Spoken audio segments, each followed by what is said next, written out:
तो आज हम लोग बाल्यावस्था को देख रहे हैं। ठीक है, ऑनलाइन क्लास देख रहे हैं। थोड़ी तबीयत नासाज होने की वजह से रिकॉर्डिंग नहीं कर पा रहा था मैं, लेकिन आज आप लोगों के लिए वीडियो में रिकॉर्ड कर रहा हूँ। तो बाल्यावस्था को देखना है हमको। ठीक है, यहाँ पेन को चूज कर रहा हूँ मैं। ठीक है, इसकी समयावधि देखेंगे। समयावधि क्या है? 5 से 6 से 12 से 13 वर्ष। ठीक है, इसको याद रखना है आपको। स्पष्ट हो पा रहा होगा मेरे ख्याल से। ठीक है, तो यहाँ पे ये समयावधि दिया हुआ पहले राउंड में, है ना। 5 से 6 वर्ष से लेकर 12 से 13 वर्ष की आयु तक की अवस्था है बाल्यावस्था। इसे किस प्रकार की अवस्था माना गया है? तो खतरनाक अवस्था है, जैसे कि पहला पॉइंट आपका दिया हुआ है। क्या कैसी अवस्था है ये? खतरनाक अवस्था बताया गया। बाल्यावस्था को कैसी अवस्था बताया गया है?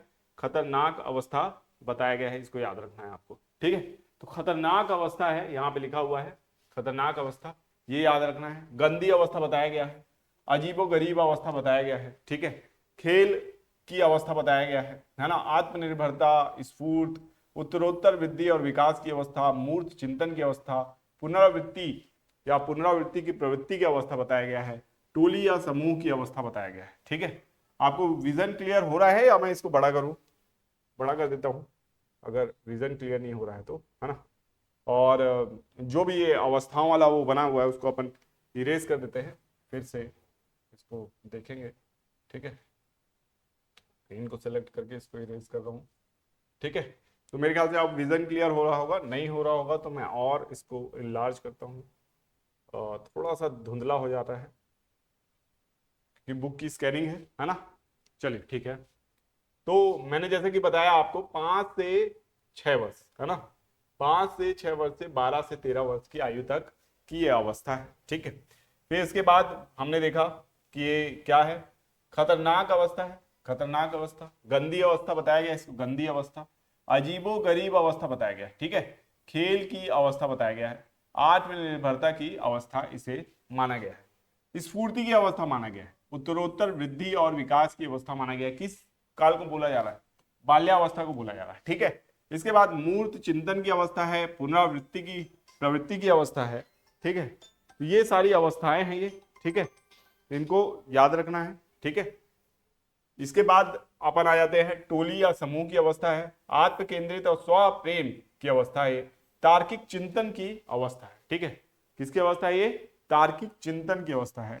नैतिक अभाव की अवस्था इसको माना गया है।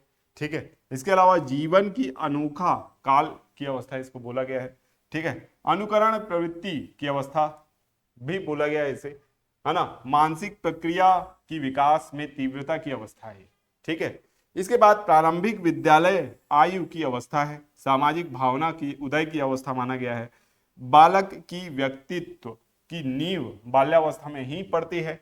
मध्य बाल्यावस्था में भाषा और सामाजिक के बजाय केंद्रित, अधिक केंद्रित अवस्था ये मानी गई है। इसको याद रखना है। ठीक है, फिर आ जाते हैं हम लोग बाल्यावस्था की विशेषताओं में। तो ये जिज्ञासा की प्रबलता होती है बाल्यावस्था में। हम जानते हैं कि बच्चों के मन में बहुत सारी जिज्ञासाएं रहती है और उन जिज्ञासाओं के फलीभूत वो अपने कार्यों को अंजाम देते हैं। ठीक है, नए लोगों से मिलना और नए लोगों से इंटरेक्ट करना ये भी उनको पसंद होता है। तो जिज्ञासा की प्रबलता की अवस्था है, इसको याद रखिएगा। इसके बाद हम लोग नेक्स्ट पॉइंट में आए तो ये है आपकी विकास की स्थिरता की अवस्था। ठीक है, विकास की स्थिरता की अवस्था है। सामूहिकता की भावना की अवस्था है ना। विकास बहुत तेजी से होता है और होने के बाद शैशवावस्था में तेजी से होता है। बाल्यावस्था में थोड़ी सी धीमी गति आ जाती है और स्थिर होने लगता है। सामूहिकता की भावना, अब दोस्तों के साथ रहता है, टोली गिरोह बना के रहता है, ये सारी बातें भी इसमें होती हैं, तो इसको भी याद रखना है। फिर है रचनात्मक कार्यों के प्रति रुचि। आप जो बच्चा है वो रचनात्मक कार्य करना चाहता है। देखेंगे आप स्कूल में भी देखेंगे तो प्रोजेक्ट वगैरह के कार्य में जो मिडिल स्कूल के बच्चे हैं बहुत ज्यादा भागीदारी करते हैं, मिडिल स्कूल हायर सेकेंडरी के बच्चे। तो इसका कारण यही है। समूह एवं खेलों में सहभागिता, उनको ये जो भी समूह के कार्य होते हैं उनको करने में उनको बहुत ज्यादा अच्छा महसूस होता है। सहयोग की भावना होती है इनमें। इस काल में बालक में अन्य अपने दोस्तों के समूहों के प्रति अपार सहयोग की भावना होती है। ठीक है, सहयोग की भावना के साथ सामाजिक सहनशीलता और आज्ञाकारिता की भी भावना इनमें होती है, ये भी आपको याद रखना है। ठीक है, फिर आते हैं बहिर्मुखी व्यक्तित्व का निर्माण होता है इस काल में। ठीक है। तो बहिर्मुखी व्यक्तित्व के निर्माण की अवस्था है ये, ठीक है। बहिर्मुखी से आशय क्या है ना, बाहरी दुनिया की ओर उसका झुकाव का बढ़ना बहिर्मुखी अवस्था है, ठीक है। अनोखा काल माना गया है इसको। अनोखा काल क्यों माना गया है? क्योंकि अनेक परिवर्तन आते हैं उसके शरीर में, उसकी सोच में, ठीक है।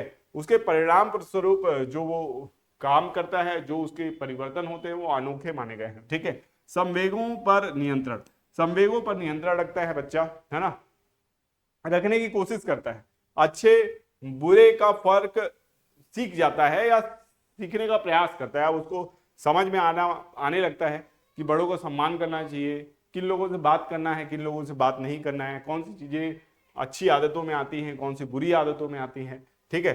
किन लोगों को लोग सम्मान देते हैं किन आदतों के कारण, ठीक है, किन आदतों के कारण लोग किसी को सम्मान नहीं देते। तो ये सारी बातें हैं। उद्देश्य रहित कार्य करने की प्रवृत्ति है। कई बार बच्चे उद्देश्य रहित कार्य करते हैं तो उसकी भी बात है, जैसे कि आलस्यपूर्ण व्यवहार, स्कूल से भागने की प्रवृत्ति आदि, ये सब इस काल में दिखाई देता है।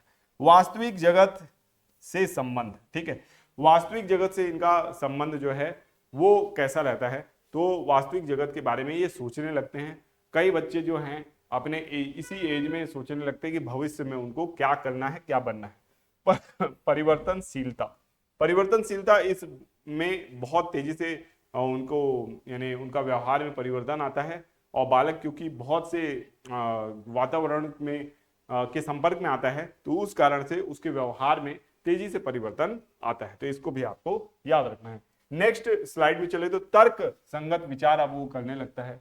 हठी प्रवृत्ति का हो जाता है बालक, ठीक है, थोड़ा सा वो कह सकते हैं प्रशंसा और निंदा पर आधारित हो जाता है, ठीक है, और हठी प्रवृत्ति का हो जाता है। आज्ञाकारिता हालांकि बनी रहती है उसकी, ठीक है। मिश्रित और बहुस्तरीय विकास, है ना, तो उसका जो विकास है वो बहुस्तरीय होता है, साथ ही साथ मिश्रित भी होता है, ठीक है, ये याद रखना है।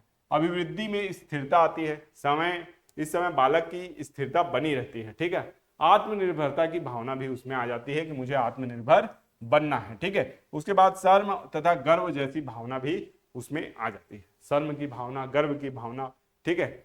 मनोवैज्ञानिकों का मत क्या है इस संबंध में, ठीक है। ब्लेयर और जॉनसन एवं सिम्पसन के अनुसार बाल्यावस्था वह समय है जब व्यक्ति के आधारभूत दृष्टिकोणों व मूल्यों और आदर्शों का बहुत सीमा तक निर्माण होता है, ठीक है। इसके अलावा शैक्षिक दृष्टिकोण से जीवन चक्र बाल्यावस्था से अधिक महत्वपूर्ण अवस्था नहीं है, ये माना है आपका ब्लेयर जॉन्स और सिम्पसन ने, ठीक है। कोल और ब्रूस के अनुसार क्या है? वास्तव में माता पिता के लिए बाल विकास की आवश्यकता को समझना कठिन है। किल पैट्रिक कहते हैं कि जीवन के निर्माण का काल है। कोले कहते हैं जीवन का अनोखा काल है। रॉस कहते हैं मिथ्या परिपक्वता का काल है, ठीक है। फिर उसके बाद आते हैं बाल्यावस्था में शारीरिक विकास। इस अवस्था में शारीरिक विकास तेजी से होता है। इसके बाद वर्षों में गति मंद हो जाती है। इसके बाद के वर्षों में गति क्या हो जाती है? मंद हो जाती है, ठीक है। फिर उसके बाद देखते हैं हम लोग किस किस तरीके के इस समय विकास होते हैं। तो एक तो लंबाई है, ठीक है, लंबाई के अलावा और क्या होता है? भार है। भार के जो टेबल दिए हुए हैं उसको भी देखना है कि किस वर्ष में भार कितना रहेगा, ठीक है। मस्तिष्क और तथा सिर कैसा रहेगा, दांत कैसा रहेगा, हड्डियां कैसी रहेगी, मांसपेशियां कैसी रहेंगी, इस संबंध में भी हमको अध्ययन करना होता है, ठीक है। बाल्यावस्था में संवेगात्मक विकास की विशेषताएं, जैसे कि कौन कौन सी भावनाओं का विकास हो जाता है। ईर्ष्या, हम सभी जानते हैं ईर्ष्या क्या होता है। ईर्ष्या की भावना का विकास होता है। भय का विकास होता है, ठीक है। निराशा का विकास होता है, जिज्ञासा का और क्रोध का। हालांकि ये सारे जो संवेग हैं इनका विकास हमारा कब हो चुका होता है? इनका विकास हमारा शैशवावस्था में हो चुका होता है, लेकिन यहाँ ये नए रूपों में प्रदर्शित होती है। जैसे कि ईर्ष्या अगर देखिए तो बालक में ईर्ष्या या द्वेष की भावना विकसित होती है, ठीक है। दोस्तों या अपने भाई बहनों के झूठे आरोप लगाते हैं उनके ऊपर, इस तरीके की बात देखी गई है। भय शैशवावस्था की तुलना में अलग प्रकार का होता है। भविष्य निर्माण को, भविष्य के परिणाम को लेकर भय होता है ना। परीक्षा परिणाम, गृह कार्य नहीं करने के कारण भय होता है, ठीक है, इस तरीके का भय। निराशा, बालक विद्यालय, परिवार, समाज द्वारा बनाए गए अनुशासन संबंधी नियमों के कारण, स्वयं की इच्छा पूर्ति ना होने के कारण उसमें निराशा का भाव भी आता है। जिज्ञासा, प्रबल और प्रखर रहती है जिज्ञासा की भावना, ठीक है। उसके बाद क्रोध, क्रोध जो है ये अनावश्यक आलोचना होने पर क्रोध इसको उत्पन्न हो जाता है उसके ऊपर, ठीक है। उसके बाद उसके भाई बहन साथियों से झगड़ा कर किसी वस्तु को उठा पटक कर प्रदर्शित किया जाता है, ठीक है। देखिए प्रसन्नता और स्नेह की भावना का भी विकास इस दौरान में हो जाता है, ठीक है। इसके बाद अगर संवेगों के बाद देखें तो संवेगात्मक विकास के संबंध में मनोवैज्ञानिकों का मत क्या है, इसको भी हम लोगों को देखना है। तो नेक्स्ट क्लास में हम लोग ये देखेंगे कि संवेगात्मक विकास के संबंध में मनोवैज्ञानिकों का मत क्या है, ठीक है। आज के लिए अभी इतना, जितना क्लास आपको दी जा रही है उसका रिवीजन जरूर कर लीजिएगा। कोई डाउट हो तो बिल्कुल क्लास में या आप मैसेज के माध्यम से, व्हाट्सएप के माध्यम से भी मुझसे पूछ सकते हैं। धन्यवाद।